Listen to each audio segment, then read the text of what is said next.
The police ain't got no damn gloves on. I want to get a picture. No, he ain't taking gloves off the police. He is cheerleading for police brutality and murder, calling for more of it, escalating that horror. The Department of Justice reinstituted mandatory minimums. That's what warehoused hundreds of thousands of black people in jail. Mandatory minimum sentences for drug possession, stuff like that. So this is what we're up against, and Trump is stepping in to escalate it. And he's not just targeting black people, but he is targeting black people. He's going after Muslims. He's going after immigrants. He's going after LGBTQ people. Targeting women. Threatening war with North Korea, all of this stuff. And see, I'm also part of Refuse Fascism that is calling on people to act on November 4th to go into the streets and stay in the streets to drive the fascist Trump-Pence regime from office. But when and people should do that and talk with me about it. I don't know if Steve has any information on that here. Yes, we do. Okay, so talk with Steve to get that information. But when I say drive Trump out of the Trump-Pence regime out, I don't mean to go back to the way things were before. That's why I did that piece early about we're talking about a genocidal thrust on black people. We're talking about horrors that predated Donald Trump. I got to bring Charlottesville in here, because I was down there too. And in the events in Charlottesville, what you see is a new civil war in this country. And we saw one side in that civil war moving with great determination. Those white supremacist thugs who are the shock troops for beating fascism into place in this country. They came with Confederate flags, Nazi banners, pipes, clubs, shields, and some of them had guns. I had a whole lot of them tell me, we starting the ovens up for you. And I saw them tell that to other black people. But they also told it to people who they thought were Jewish, people who they thought were lesbian, gay, bisexual, transgender. So in other words, they're letting us know what they're getting ready for. Now, most people in this country probably don't want to see that happen, but if you don't act to stop it, it's going to go down. Because the other side in the Civil War is not getting oriented. It is not getting oriented. It is not understanding what it's up against. And when you really understand that, it comes down to two things. I already said we need to drive this fascist Trump-Pence regime out. But in going to do that and aiming to do that, the point ain't to go back to the way things were before. We got to go forward. We got to go forward to a society where we can end these horrors once and for all. And it's going to take revolution to do that. That's why I told you right up the top, I'm a revolutionary, I'm a communist, I'm a representative of the Revolutionary Communist Party. So as we fight, and we do have to fight on all of these fronts. I've been fighting police terror many decades. We'll just leave it at that. I'm calling on people since Trump got elected to fight to drive him out of office. I've been in Charlottesville when the Klan and the Nazis came.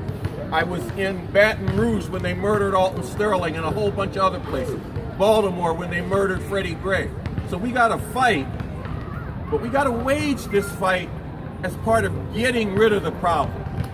And that's going to take revolution, and there is leadership for that revolution. Because I'm a follower of Bob Avakian, and he has broke through on how to get free, how everybody could get free. People who want to get free need to check out the revolution and check out this revolutionary leader. Man has laid the basis for developing a strategy for how we could really make revolution. Because when I say revolution, I mean actual revolution. Defeating and dismantling the military forces of this society. Some people say you can't do that, but we've studied it. We've figured out how it could be done, and folks should talk to me about that, because if you want to see this shit stop, you need to get with it. Talk to me about getting into the work of Bob Avakian and learning what this man has said. You don't have to agree with everything he says, but you got to check him out if you're somebody who wants to get free. And if you check him out, you might find that you agree with a lot more of it than you thought. So I'm just going to roll this up. I was hoping Nicholas would come over here so I could give him a hug, but I guess not. Where is he? Where'd he go? These few family members you saw here, as one of them said, they were just the tip of the iceberg. Hundreds more people are inducted into that club every year. That's how widespread the problem of police terror is. They murder people, and they get away with it all the damn time. This is a horror that's got to be stopped, along with all the other horrors. And these are horrors that are being intensified by that fascist fool in the White House, Donald Trump. We got to stop him, because if he has his way, those folks who was marching with them Nazi and Klan banners in the streets of Charlottesville will become the enforcers of a different kind of rule, a kind of rule that we don't want to see happen, a fascist kind of rule. So we got to drive them out. November 4th, get the information over there from that table, talk to us about it. But as we do that, look at where this is rooted, how it's rooted in this capitalist imperialist system that we're living in. And dig to understand why that's happening and what we can do about it. And if that brings you to investigating the need for revolution, talk with me, because I can connect you with a party, a movement, and a leader who is working on exactly that and has broken through and answering some of the big questions of the revolution. Is it necessary? Is it possible? How could we go about it with a chance to win, and what kind of world can we bring into being? I'm going to stop there. Okay. All right, I think I already made that point, but I don't know who I'm turning this over to.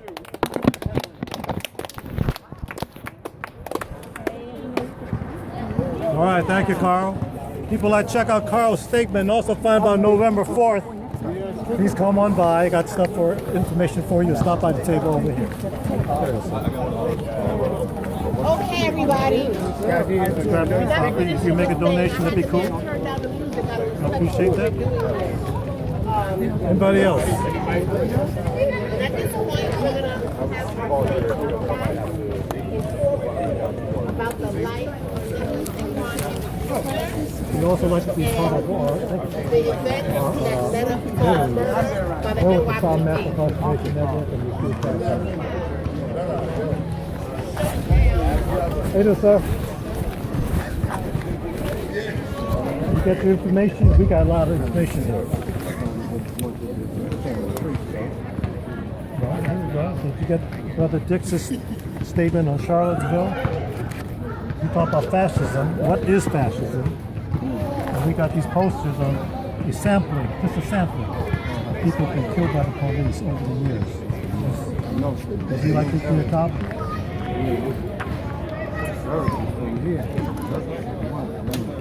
You're from Staten Island?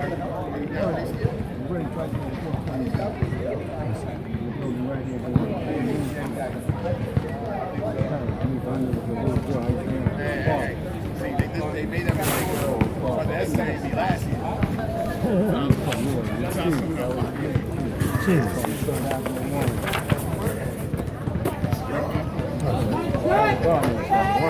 I understand. He became a grown man. He moved his family to come out. He was raised right here. I understand that because Nicholas Heyward explained that to me. Oh, yeah. Right. I know Nicholas for over 20 years. Right. Yeah. I know him. Yeah. Brian. You probably know him longer. I've been down here for 68 years. Yes, sir. The first opened up. If you'd like to be part of a mailing list, you can do that. I have a sign-in sheet right here. We are talking about November 4th. And you wonder, what the hell is happening November 4th? We're going to start a movement to start pushing out the Trump regime because they are on a genocidal pathway. Yeah. They're on a genocidal pathway. This is real. This is no, you know, the genocide started even before Obama was in office. But these people are taken to a whole different level. Like the former kid said, are we going to wait around for that shit to happen? It'll be too late. It's going to be too late. It's going to be actually shooting and going from... They shooting people down there. Yeah, but I mean massive, shooting, They got all kinds of different strategies, It could be shooting, it could be mass incarceration, but all that stuff is going to be jacked up. Incarceration. Incarceration. How are they going to incarceration? They got 2.5 million people incarcerated now. That's the highest incarceration rate of any country on the planet Earth. Okay? That's like 25% of the world's population who are incarcerated are in the United States. And you think about that. And it's a purpose for those incarcerations to get as many as they can off the streets. They have no future for black and brown people. They have no future. You know, earlier Brother Roger Wareham, the lawyer, then Brother Fix talked about it. They don't have no jobs for people. I'm a Vietnam veteran, you know, so I'm fighting the cause right now. See, because a friend of mine got killed on the barracks, and the colonel covered it up and said that he killed himself. I just finished talking to the guy. He told me what the problem was. He said he put in for emergency leave to come back to stateside. He had some situation at home, and then, you know, you go back to Vietnam. He said they turned him down twice. He was pretty upset. So I said, just calm down. They exalted me.